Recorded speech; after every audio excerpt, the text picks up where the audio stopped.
So let's talk about that. Did you just wake up one day and say, I don't want to have kids anymore, and I'm going to send them, make it seem as though I want my sister to keep them for the summer, when really I'm just going to drop them off and never pick them back up? Like, how did you get to that point? It just kind of happened, and it kind of just happened? Are you dating someone? No. Were you dating someone? Yes. Did they have kids? No. They didn't want your kids around? I mean, not necessarily. So was that what started this? You not wanting your kids because the person you were in a relationship with really didn't want your kids around?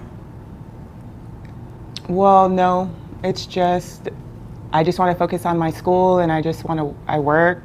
And so that's like my whole day. And you have to understand why this is hard for me to process, right? You know, because myself, I'm a parent, and I'll do whatever for my kids. That includes career, whatever. So to be sitting across from you and you're very adamant about that, it's really shocking for me. So you'll have to excuse me if I seem a little taken back.